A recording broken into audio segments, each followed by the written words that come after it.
Nous partons aux Pays-Bas où le bénévolat est une seconde nature, on peut le dire. Bonjour François. Nos voisins néerlandais font en effet partie des meilleurs élèves européens en matière de solidarité et de volontariat. Comment expliquer cette jolie distinction ? Oui, bonjour Laurent. Alors, quand on cherche l'origine d'une tradition aux Pays-Bas, il faut souvent se tourner vers la religion. Et la religion, là-bas, aux Pays-Bas, vous le savez, c'est le protestantisme. Et là, ça fonctionne à plein, parce qu'en effet, pour les protestants, le bénévolat est très important dans toutes les paroisses. Vous avez des associations de bénévoles. Et figurez-vous qu'aux Pays-Bas, jusqu'à il y a peu, il y avait un stage obligatoire à l'école, en classe de 4e. Il fallait faire un stage de bénévolat. Bref, les Néerlandais sont vraiment les champions du bénévolat. Je vous propose de regarder ce reportage tourné à Amsterdam par Loïc Verheyen et Clément Dalmar. Chaque jour depuis près de 20 ans, c'est le même rituel.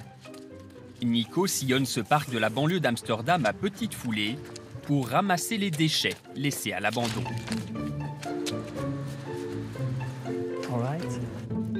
À 72 ans, ce retraité néerlandais ne perd jamais une occasion de rendre service à la collectivité.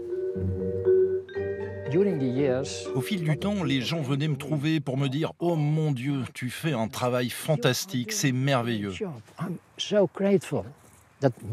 Ça m'a encouragé à en ramasser encore et encore et encore.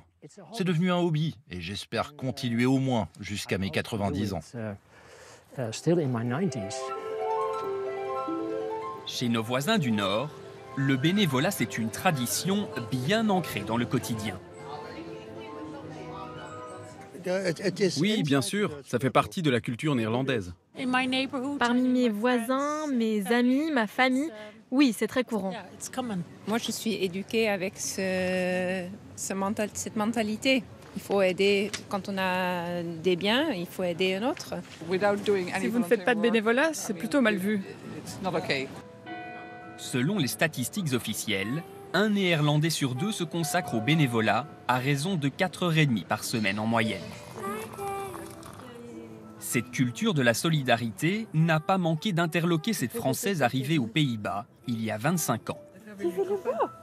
Crise sanitaire oblige, elle nous accueille dans son jardin.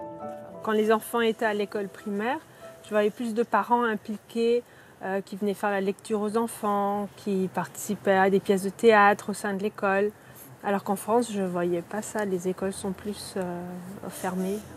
En réalité, cette propension à donner de son temps n'est pas totalement désintéressée. Chez les Hollandais, c'est une manière d'entretenir son réseau et d'en tirer avantage en cas de besoin. Le réseau social peut être un club sportif, ça peut être une église, ça peut être une école ou un voisinage.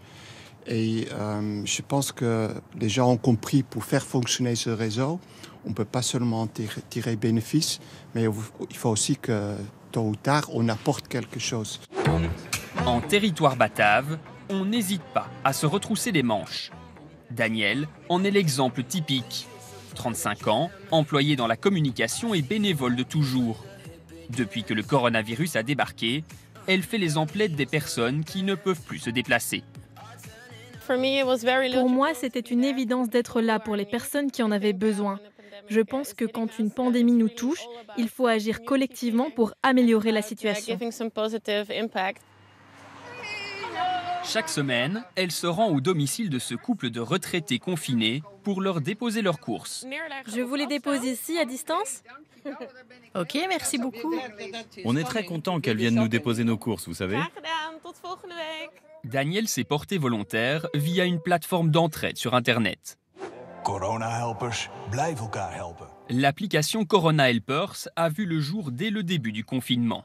Une initiative de ce jeune entrepreneur néerlandais. Une semaine avant le confinement, on voyait déjà apparaître de nombreuses initiatives.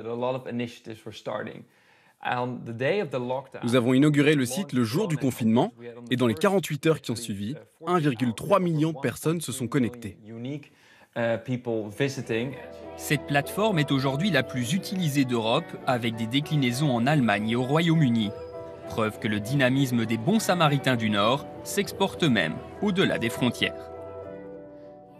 Et le bénévolat, François, il concerne absolument tous les secteurs de la société néerlandaise ? Oui, absolument tous les secteurs, Laurent. D'ailleurs, c'est assez incroyable. Par exemple, les écoles demandent souvent aux parents des élèves de venir faire du bénévolat à l'école. Les maisons de retraite demandent aux proches des résidents de venir pour tenir compagnie aux personnes âgées. Conséquence quand même de ce bénévolat, eh bien, parfois l'État néerlandais a tendance à se désengager parce qu'il estime que c'est aux citoyens de faire son travail d'une certaine façon. Comme quoi, ce bénévolat poussé à l'extrême n'a pas que des avantages.